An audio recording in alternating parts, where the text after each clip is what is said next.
Hello everyone, Flapjackpants here. Welcome back to another episode of the Let's Play series. In the last episode of our Let's Play, I finished up building this little resin farm here, along with some other facilities in order to power our Nether hub project, including our gold farm below down there. But having it all sit out here in the open is well, quite ugly, to put it lightly. And so the first thing I want to do in today's episode is exactly where we left off last episode. I want to build a set of buildings around our farms here.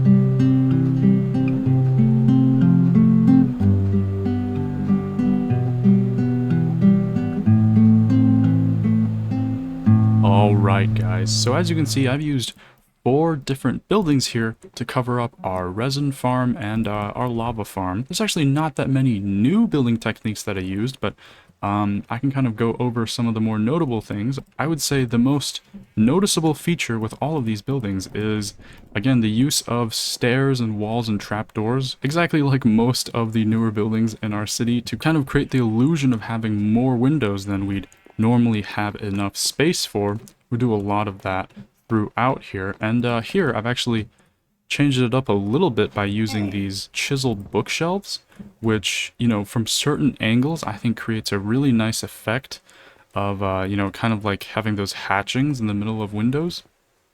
I think it works especially well like places like down here.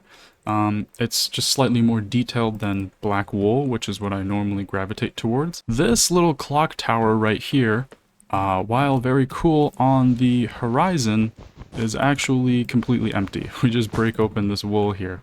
There's absolutely nothing going on inside of here. But just having this here, I think really completes the silhouette of these buildings, especially when we're down in a perspective like this. Having this poking out here really completes the kind of depth of the structure. The clock arms here, I actually use lightning rods and grindstone, which of course don't work, but I feel like provides the illusion of a clock pretty well. As a whole, I actually just really like these buildings. They look good from most sightlines in the city. Like from here, you get that really nice, messy, busy city look. Again, from this position right here, you know, it really completes the nice view with the clock tower. Even from a little bit more of an incomplete position like here, you can really tell we have a good idea going that we can continue on with buildings that will go here in the future. So really, I'm really proud of these buildings, and hopefully more in the city will be like them. I made a lot of effort with all of these buildings to prevent any kind of creaking spawning. So for example, these are all slabs. There's trapdoors all over the place here. Even on top of the plants, there's trapdoors where you normally wouldn't really be able to notice them. We just have to make sure that absolutely no creaking spawn outside of our farm, because at night that would cause us all kinds of pain. You can see they're all bunching up in here. If I turn the farm on, they're all contained in here, and yeah, so this is pretty much what I'm going to be running for the next while to get enough resin to complete our gold farm. But actually, once I finish up with that, there's one more farm that we actually need to make, and that is a bigger ice farm. I've been running the one on top of our mob farm here, our little manual farm, for some time, just breaking the ice that forms here pretty much every night after I finish gathering resin, but it's just not enough for the amount of ice that we need to make an entire nether hub. So I might actually make a brand new blimp and put it right next to this current one. And so without any further ado, let's get started on that.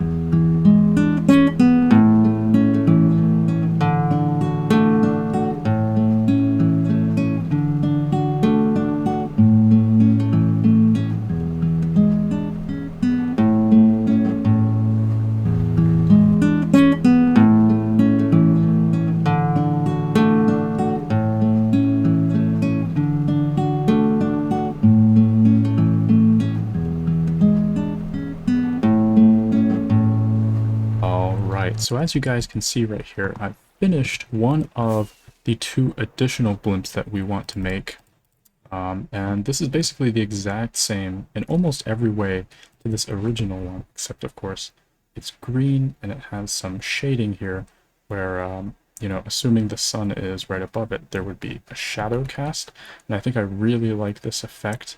I used a lot of glass panes here. This is gray glass panes, and then it gets up to green up there to kind of gradually ease the colors together so it's not as stark. And I think the effect works really well right here. As I said, this is pretty much identical to that blimp. This is still a mob farm, so the storage is down here in the hull of the ship. It's not the fastest thing in the world by itself, but again, we're going to have 3 of these working all together. Top here, which is the main reason that I made this, of course, produces ice and powdered snow here on the side. So with these 2 ice farms together, it's actually a decently fast system. So when the farm is on here, as you can see in the back, I had like a build stone fan. This specific design I basically just took from Mumbo Jumbo. I think it works very, very well.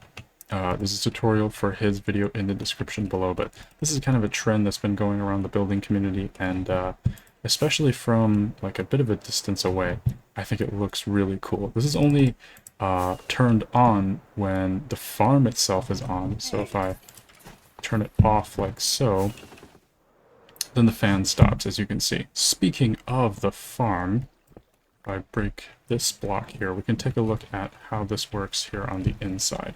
So basically, all that there are these layers here. There's a hopper clock in the back that every few seconds it'll flip up all of these trapdoors and allow for mobs to spawn, and then put them back down, which will push them into eventually in the center where they are killed by campfires. And as you can see here, there's some powdered snow in strategic places to kill spiders, because they tend to get themselves stuck in those places. But yeah, once again, all of this is the same as the original blimp. So if you want a more detailed rundown of how all of this works, then I have a video of that on the channel. And the last thing I'd like to point out here that is a little bit different is that I've used string here in places where snow falls and accumulates in order to prevent it from looking like this blue blimp here covered in snow. But first, I want to finish up that red blimp.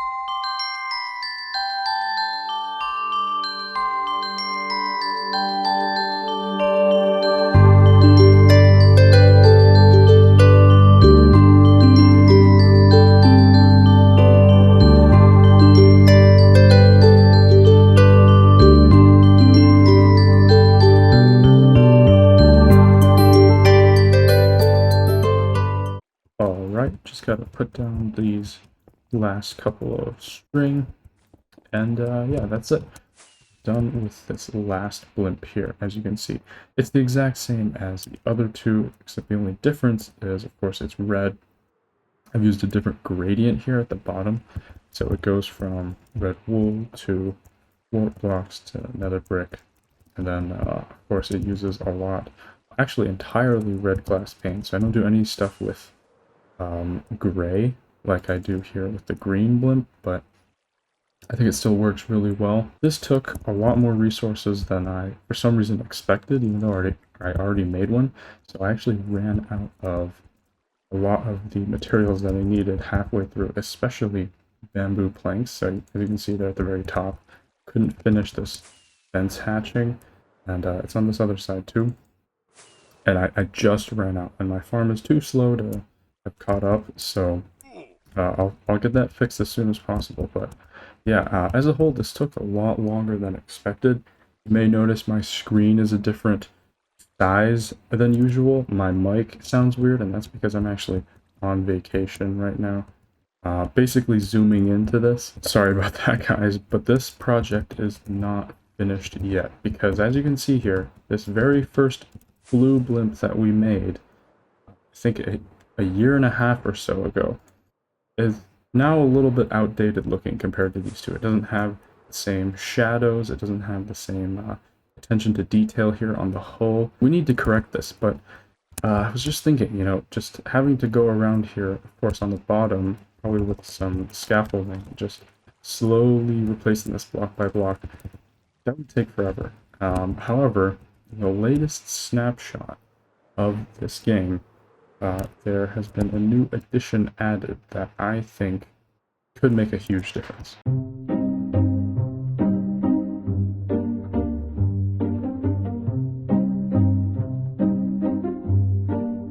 Yes, of course, I was talking about the happy guest. And so that one quick bartering trip actually brought me a lot of gas, so probably more than we'll ever need. So I'll just put this guy down here, slowly hydrate up. Let me put a few more actually. Then while I'm fishing, we'll just wait for these guys to turn into gas, and then we can start on that blimp.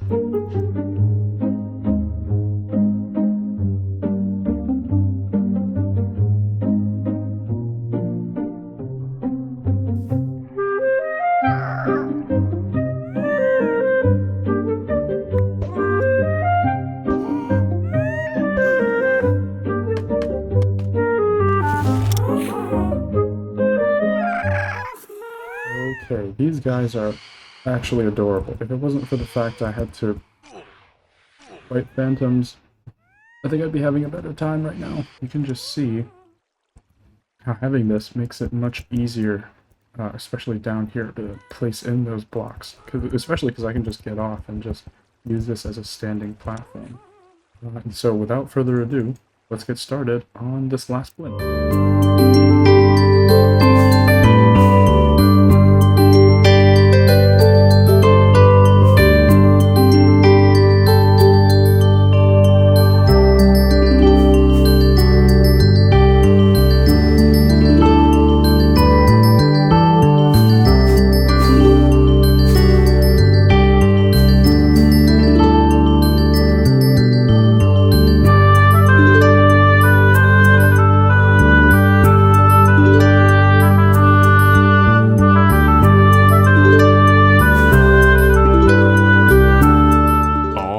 Everybody, we are finally done with all three of our blimps here. The detailing I've added to the old blue blimp mainly comes in the form of shading here. I did the same kind of work on the green blimp, going to kind of like a gray color, but I use like blue terracotta to kind of ease the transition.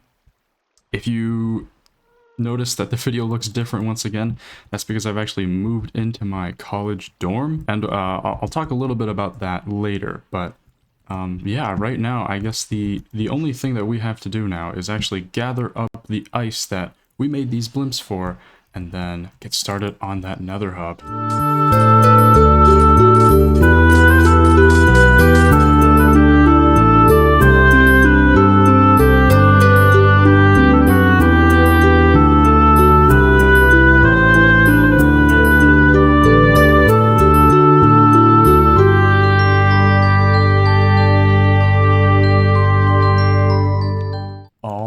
Guys, so before we actually get started on the main meat and potatoes of this project, which is the tunnels, I've actually redesigned this main nether hub area.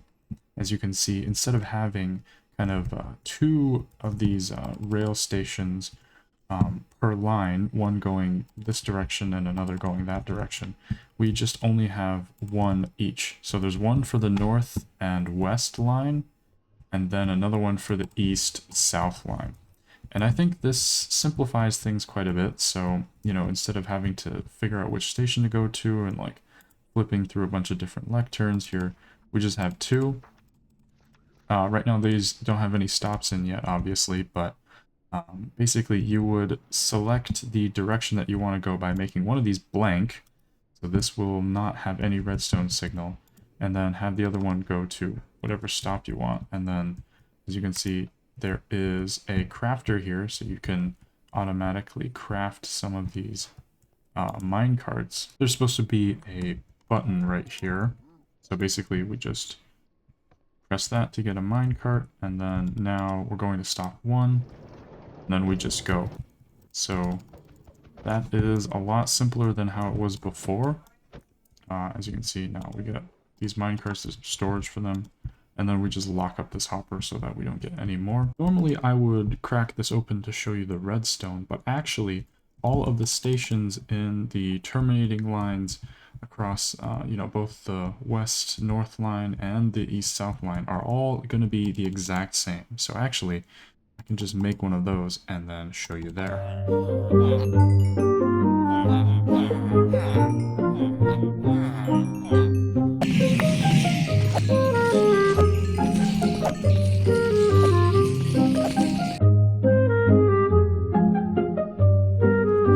Wait a minute, don't tell me that we've put all the comparators wrong. We need to flip all of them around.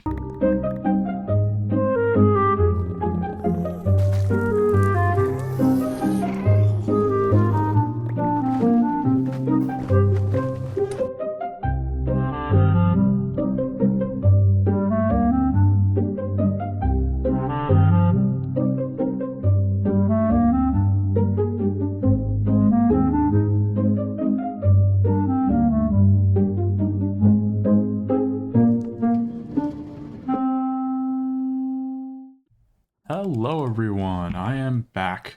So as you can see here, I've fully finished up at least this first line to the north to our gold farm right here. And as you can see, the station I was talking about earlier, I've managed to boil it down to a pretty concise form right here. I'm in my camera account here to explain the redstone a little bit more concisely, but basically this is just a simple etho hopper clock such that whenever I press this button, the redstone here will turn off and cause this piston to go here, and then eventually that's going to cause a cascade, causing a block to be put in front of this lectern, which is what actually provides the signal. And it'll stay there for the amount of time it takes 32 items to travel from this hopper right here on the right to this one on the left. And then it's 32 because that's the exact amount that I need, such that they'll flow fully to the left and then back to the right before I leave render distance. So when we come back, everything's fully reset. As we ride along here, one thing you may notice is that the redstone signal carried in the comparators, which is the signal for what station we want to go to, is actually going faster than the minecart itself. And this causes a few issues, but the main one is that eventually, as you can see, this signal is actually going to completely outpace our minecart. And so that's why periodically throughout this entire rail system, I've built several relay stations that I'll explain in just a second that basically will allow us to extend this signal a little bit further so that we are never outside of the area of the signal. Because once that happens, we're basically not going to be able to turn on time because the signal telling our minecart to turn is going to pass. But yes, as you can see, I'm hopping into free cam here. This is our relay station. As you can see, it's a dead clock right here connected to another hopper clock. It just pulsed off, as you can see, but it's for another 32 seconds, so we essentially prolong our signal. And yeah, that just allows us to extend the rail indefinitely. It's a very nice system. I have about 5 in this entire rail, but as you can see right now, I'm going to hop off now because there's basically nothing new past this intersection. This is just a pretty complicated way. I think there's a gas nearby. If it's going down the right side here, the signal's stronger on the right, then we're going to turn this way. Basically, it just does nothing if that's the case, but if it's strong... Oh, geez. We have to fight this gas. Got him. But basically, if the signal is stronger on the left, then we do a little bit of voodoo here, where we subtract the redstone signal by 1, and then through a system of comparators, we pass it under here, and then basically into this line, into a redstone torch, which causes our rail to flip directions, which is actually what happened just then, and our minecart is now racing off without us. Luckily, the reason I chose to make this entire thing out of ice in the last second is that we can also use boats, which are way faster. As you can see, we've fully caught up to our minecart now. But they come at the cost of being much harder to turn. So basically, if there's like an area, like an intersection, just like before, where we might want to turn into, it's a little bit trickier to get in. And obviously there's ways around this, but I obviously wanted to keep this a minecart system primarily. And also there's the fact that going from the main hub, you'll only ever have to turn at most once to get to any destination.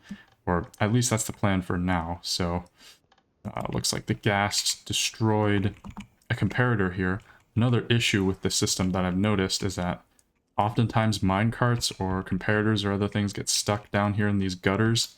So you have to use ender pearls to usually get into the crawl space like this, and then it's a little bit tricky to get back out.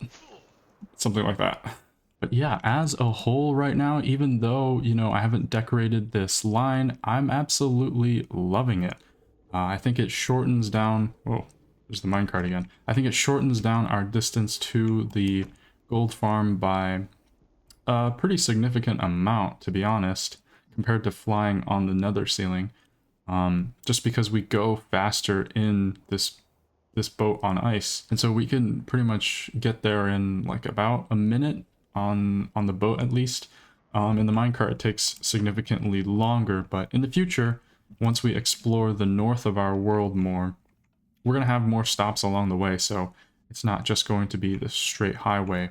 But as you can see, right now the issue is that a lot of the times it's actually very common for mobs to pathfind onto the rails, which I did not expect to be a problem, but it evidently is right now, before we have the decorations and everything surrounding this fully set up, which is why I've drilled out this huge area, because that's how big the tunnel is actually going to be. The reason I haven't actually built that yet is just because when I work on the Nether hub, I want to first, you know, actually dig out these other tunnels and actually build the functional rail system first before decorating it.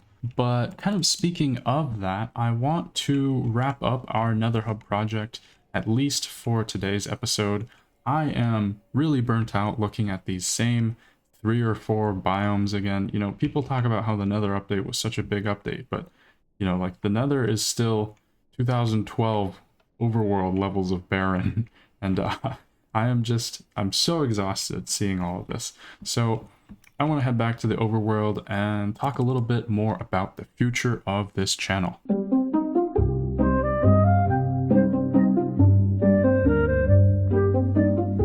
This channel, over the past, I'd say about a year, has been steadily growing, I would say.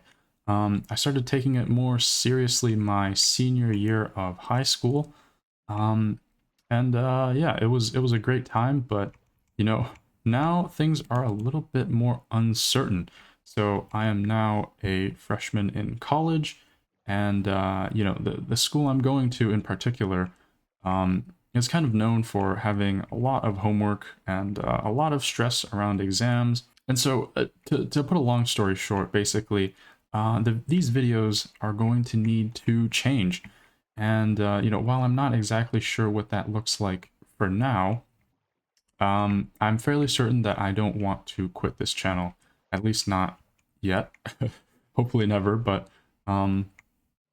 basically I want to start probably making more cinematic, more single project focused videos. The past few videos, the scale has just been growing larger and larger, and you know, with the way my free time is looking in the next couple of years, I don't think that's going to be sustainable. So we're going to start pulling back the scale maybe a little bit. I want to keep uploading at least the same frequency, but actually hopefully even more. It's just, you know, more commentary like this, fewer time lapses that are at like 30 times speed, you know, like crunching down like 30 hours of work into like 10 seconds. That's just not the way forward, to be honest. But no matter where things go, I want to thank you guys for, you know, sticking around through everything. Still continuing to watch my videos. Really, it's a great honor. No matter what the future has in store for us, I'm sure we'll get through it together. And on that note, I want to thank you guys so much for watching today's episode. If you liked it, then be sure to like, share, and subscribe. I have been Flapjackpants. See you around.